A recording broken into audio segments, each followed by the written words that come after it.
The writings and speeches of these socialist preachers reflected the Socialist Party position on the black struggle for freedom. They seemed to support the party's view that it had nothing special to offer African Americans except that their plight would be automatically solved under socialism.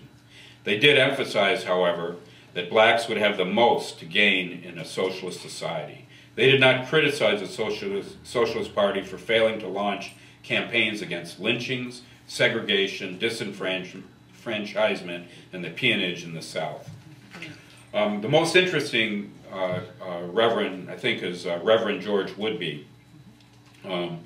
He was the first, he wasn't the first minister to advocate for socialism, but he was the first one to join an organized socialist organization. That was the Socialist Party. He was known to be a superb orator.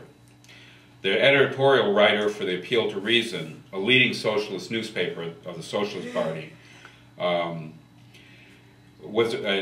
the editor as well as his associates were of the opinion that Comrade Woodbey is the greatest living Negro in America. Again, I'm using the antiquated language of the time.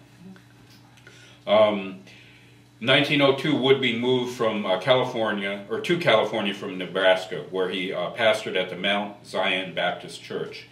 Woodbey served on the executive board of the Socialist Party of California and preached the cause of socialism across the state until at least 1923. On several occasions, he was physically assaulted by the police and jailed as a result. He publicly challenged the strategy of racial improvement advocated by Booker T. Washington, who Woodbey believed to be a tool of the capitalists. On May 1st, 1903, Woodbey delivered the reply to Booker T. Washington's speech entitled "The Capitalist Argument for the Negro" at a packed hall in L.A. Woodbey paid tribute to Washington, calling him a gentleman and an educator, but also added, quote, "He has the ability necessary to make a good servant of capitalism by educating other servants for capitalism," end quote. Woodbey charged that the Tuskegee Institute, consciously or not, fulfilled the role of providing black workers to be pitted against white workers so as to bring about a general lowering of the wage scales. He said that Washington failed to understand that there is no unity between the capitalists, black or white, on the one hand, and workers, black or white, on the other hand. Woodbey felt that workers would ultimately triumph in the class struggle.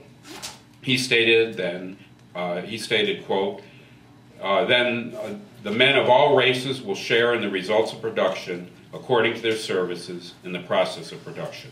This is socialism and the only solution to the race problem. Woodbey, and this is important, he had a good analysis of the police.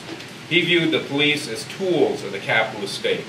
After being released from jail after one of his fiery speeches, he observed, quote, "In the days of chattel slavery, the masters had a patrol to keep the Negroes in their place and protect the interests of the masters. Today, the capitalists use the police for the same purpose." Significantly, remember, Woodbey is in California. He opposed the exclusion of Asians or any immigrants, which was very difficult for anyone in California to take. It was a hotbed of anti-Asian sentiment at that time, because that's where most of the Asians were. He stated, and I quote, "I am in favor of throwing the entire world open to the inhabitants of the world. There are no foreigners, and cannot be, unless some person comes down from Mars or Jupiter or some other place," end quote.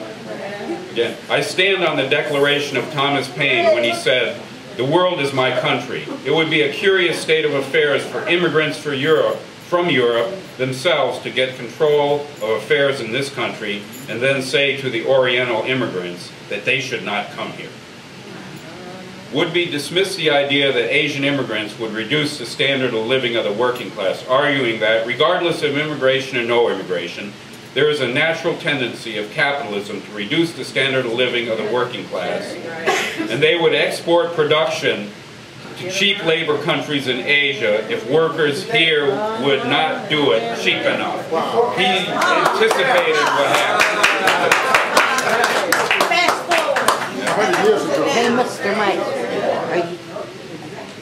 Another socialist African-American minister was Reverend George W. Slater. He was a disciple of Woodbey. During the Panic of 1907, and for those that are enamored with co-ops, you need to listen to this.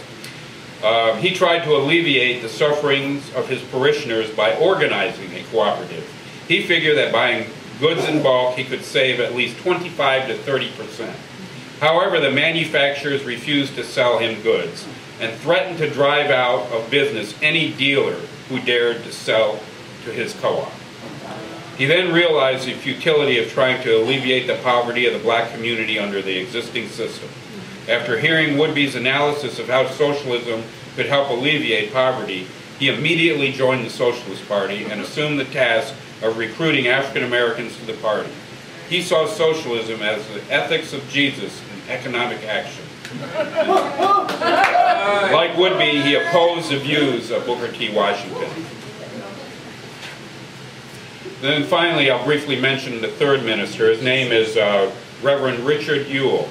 He wrote in an article published in the Ohio Socialist Bulletin in February 1909 entitled, quote, "A Plan to Reach the Negro," that blacks, quote, belong to the working class and must be taught class consciousness, end quote. He argued that socialists should go into the churches and point out the way to freedom and plenty. He felt that the Bible could be used effectively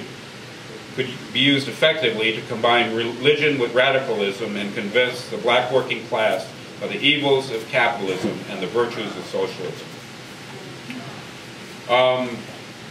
Probably the most significant African-American socialist at the time was a man named Hubert Harrison, an immigrant from St. Croix.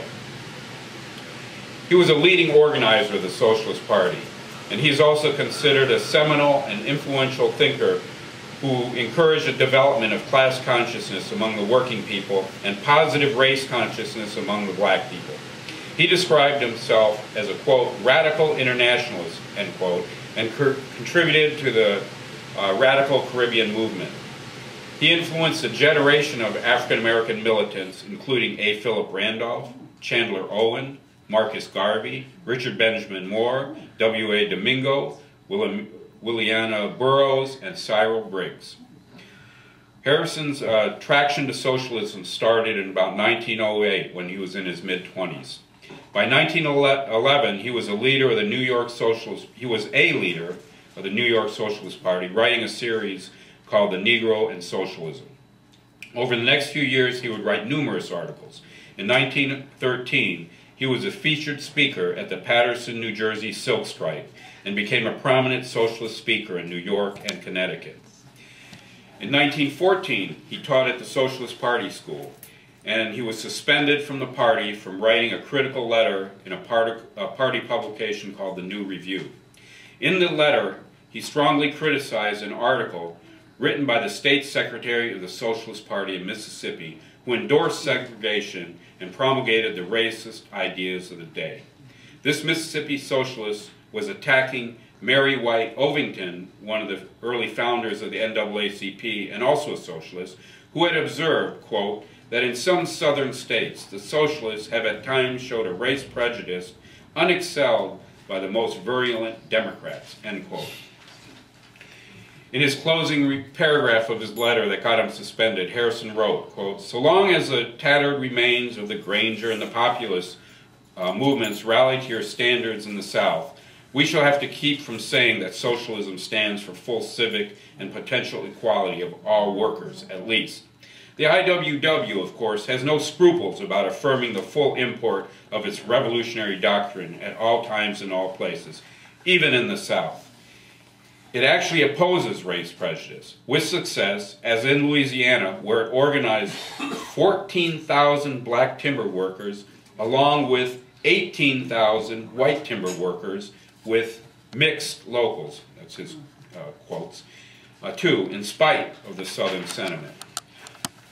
He ended, "I wonder now whether any socialist, Southern or not, would blame me for throwing in my lot with the IWW."